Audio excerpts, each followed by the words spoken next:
Hello and welcome back to the channel. As you can see, I'm not up in the attic. I thought I'd sit down to do this one here in one of the spare rooms.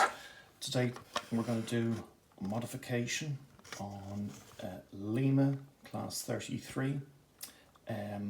This is part 2 of modifying older locomotives. So those kind of locomotives that have the pancake motor or the Lima or Hornby Ringfield. I purchased some items from a chap on eBay. I'm going to show you those now and show you what I'm going to fit. And I just want to say straight off the bat, if your Lima or your Hornby locomotive was working perfectly fine, there's no real reason to do this. I have fitted DCC to Lima locomotives, and I've done a CD motor upgrade to both Lima and Hornby locomotives, but I've never combined the two. But in this video and the next video, because it's going to be a part 2 to I'm going to combine both together. Okay, there are a few reasons why I'm going to do this. Number one is I serviced this locomotive not so long ago, maybe during the summer, and I noticed there was some wear on the motor piece, and in this video what I'm going to do is I'm going to disassemble this locomotive completely. I'll show you the wear on that motor piece, and then I'll show you the parts that I'm going to fit. And in part 2, the next video, I'll go through actually fitting the items on the locomotive. And I'm going to do this just as a test as much as anything else, just to see if I can do it fitting CD motor and DCC. The other reason for doing this is it's going to give me so much flexibility, and you'll understand that better when I show you the pieces I'm going to fit. First of all, with the CD motor, it's a sealed motor unit. There won't be any servicing on it. If I have any problems with it, it's very easily replaced with another CD motor.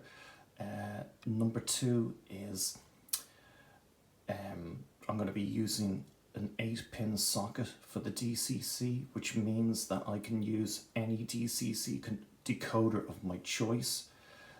Another reason for doing it is that with the 8-pin socket I can revert between DCC and analog for running this locomotive, so it's given me loads of flexibility.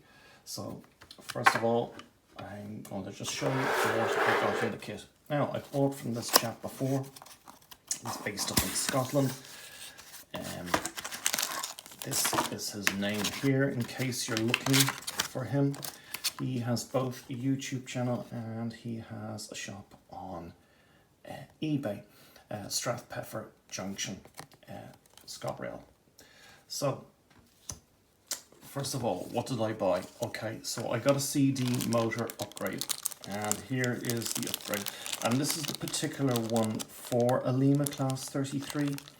And why I say that is because he 3D prints these housings that the CD motor goes into. So they're specifically designed to fit into the particular locomotive you're working on. I think this one is what, LA2 or something. So that's really handy. Basically he's done the work for you, which is great.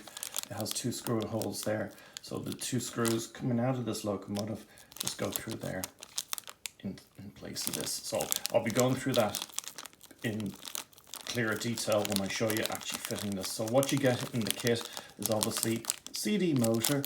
You got the 3D printed housing that this motor goes into, and then that's screwed onto the block. You get some gears. Now, when it's talking about what kind of things you need to do this operation, one is you just need a flathead screwdriver to undo the screws.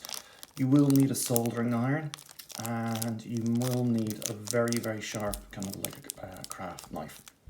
So these little gears here might have to be trimmed down ever so slightly so that they fit on the shaft correctly and then engage with the gears. You'll be using the original gears. And you've got some heat shrink tubing in there as well. So that's the CD motor upgrade.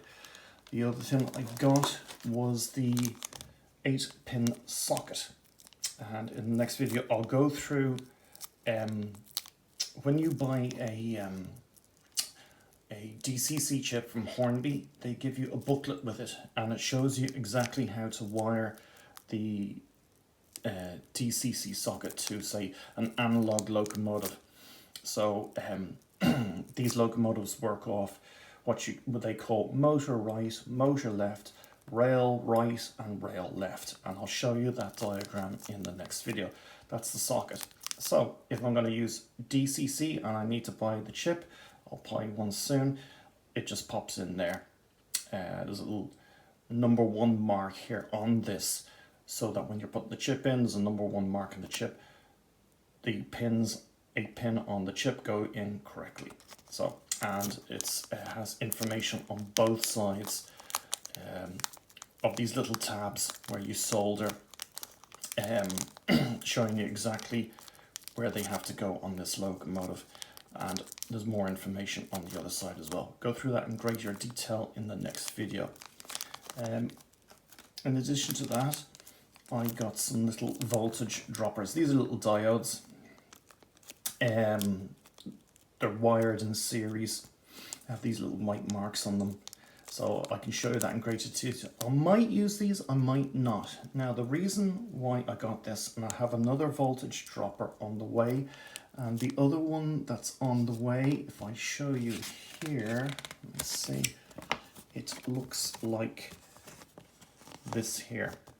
So you can get a voltage dropper that looks like this, or these ones here, they're on the wire. These come with heat shrink as well to insulate them. Actually that booklet just shows you all the kind of items that he does. There's the housing there. Okay, and let me see, is there anything else? No, that's it. So as I say, the reason why you might need a voltage dropper is your controller gives out about 12 volts. And these CD motors come in 6 volts and 12 volts, but this particular one is 6 volts. So you want to reduce the amount of electricity that's going to this motor. You don't want the full 12 volts going into this motor because it'll be too much for it to handle. But that's only if you're running at full speed, like you're putting your controller setting on the highest speed setting. Now I don't generally do that. I normally just run my locomotives maybe about a little over a quarter. You know, I like realistic running, so maybe it's something you should do, but you don't have to. But I got them just in case, and I have another voltage dropper on the way. Okay, so what I'll do now, you can see everything that I'm going to fit. Basically, it's going to be 8-pin socket, and I'll pop a chip in that. If I want to revert back to analog, I have a blanking chip that just goes and inserts in that, and then I can run it on analog. And then you have the kit here. Okay, so what I'm going to do now is I'm just going to basically strip this locomotive. Oh, just to mention, this chap is really good. He gives you full instructions for everything that you buy. The diodes, the 8-pin socket, and your CD adapter kit. Very good. So, going to completely strip this locomotive now. I'll do it live on camera. There's just 4 clips on either side, very easy to get off. Just gonna remove that little clip. I just wanted to mention all the wiring. I'm also going to buy much finer wiring for this, just to make a neater job, especially with something like this that has such fine tabs on it. We're working as kind of a smaller area, so I'm going to get much finer wiring for doing that. When you take that little clip off at the end, trailing bogey drops away. There is a lot of room inside these units to work, so there'll be plenty of room for the decoder, for the 8-pin socket. Very handy. Okay, weight, I'll take the weight out completely. Very heavy weight in those Limas. So the next thing we do is just strip the bogie. 2 screws at either end, flat blade screwdriver, and just undo them. So as I said, the reason for doing this, it's going to give me loads of flexibility. I can run this locomotive now as analog. I can run it as DCC, switch between the two, reduced servicing, and of course the other main reason is the motor piece on this is getting very worn. I'm going to show you that. Just a couple more turns here.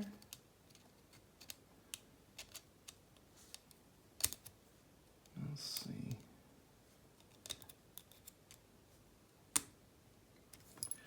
Might be it a little bit more. As I said, if your locomotive is running fine, there's absolutely no need to do this. We want to keep the locomotives normally as original as possible.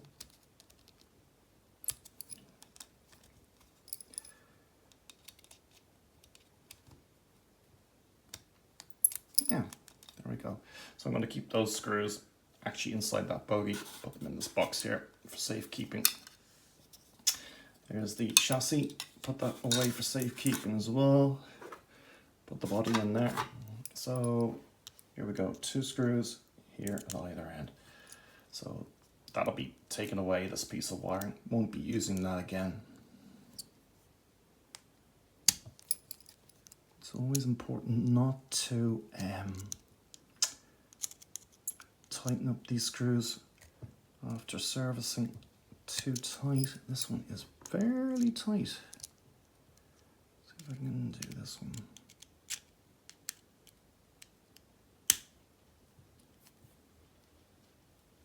one. Wow, that's really tight.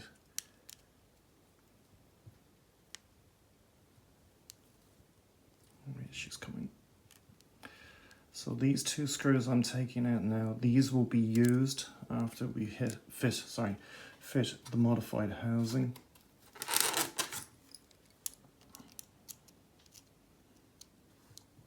He 3D prints them. It's really, really useful. Actually, a 3D printer if you're in the hobby now. But they are kind of pricey, like everything.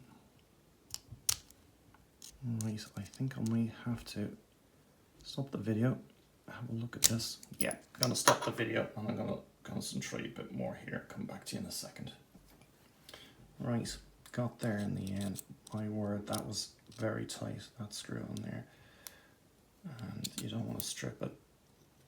So out she comes.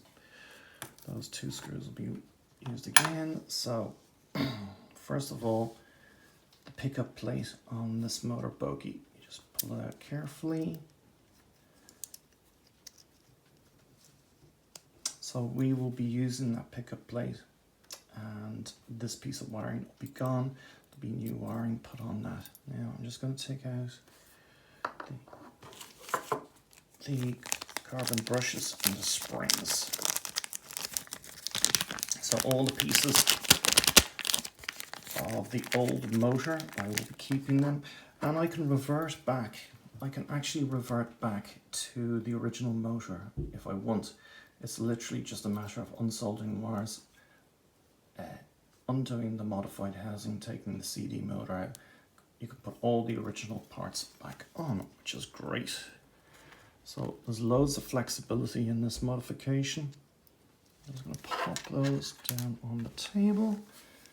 There's our carbon brushes and our springs, and this housing should, yep, pop straight off.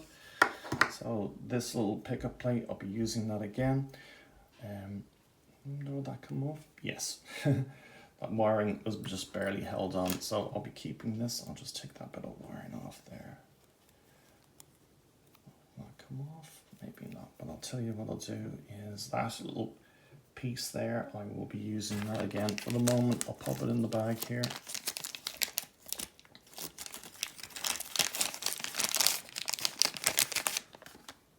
And I'll pop this in the bag.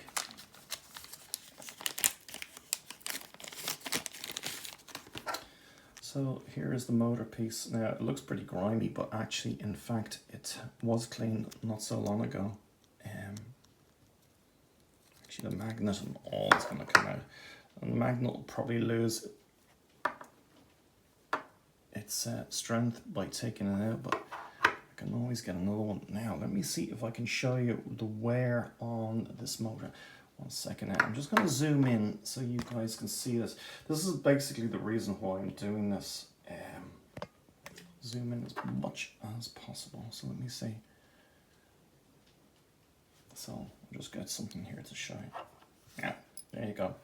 So if you see here, see the way that line is reasonably straight. That's what it should look like here and here. In fact, you see that it's kind of widened out. There's actually a gap there now. So even if I clean that out now, there's a gap there, like it's been burnt away or something. So this motor is piece is pretty much on the way out, but it's probably had maybe hundreds, if not thousands, of hours of running on it. So that's the reason for doing it. Now, if I want to revert back and buy one of these, I can do that as well. No reason to stop me. That's the flexibility of this modification. So I'll pop that in there. I'll also pop the magnet in there, and I'll put the carbon brushes in here as well. So keep them safe. Now, there we go. Those are all the bits I'm going to keep. And before I start the modification, as I said, the little gears you get, you can just see them there. They'll have to be trimmed down ever so slightly, because on the other side of this, here is the final drive. You've got 2 gears there and a center gear here that actually engages with what's going to be the new gear. On the old gear, actually should have showed you, it has the see it there, has the old plastic gear actually built onto that motor piece. So what we need to do is just trim down those little gears slightly, and I'll be removing these. In fact, I'll do this on camera now. So just to remove these gears, very handy. Clip just comes away, very, very handy. But I'll pop her in there. That center gear comes off. Center gear comes off, and then these 2 at the side. So that literally is the whole complete motor, completely stripped now. There's a little bearing in here. You might see that there. It's just in that housing there, and that'll be staying in place now. This housing that he's 3D printed, it perfectly aligns, or should do, with this the old housing. And the shaft on the CD motor will come through perfectly centralized through that bearing there. And we have the new gear trimmed on that motor there. It should not butt up against this piece of the housing here. So that's it for part 1. You're going to see everything. It might be a total success or maybe a total failure. We'll have to see. Hopefully I'm optimistic enough, because I've done DCC upgrade for Limas, and I've done CD motor upgrades for Limas and Hornbys, and they've all worked. It's gone well for me. So we'll see. So in the next video, I'm going to show you the installation and see how we get on. Until then, everyone take care, look after yourselves. Once again, if you're looking for this guy, he has a YouTube channel. He is called Strathpeffer Junction, and he also has a shop on eBay.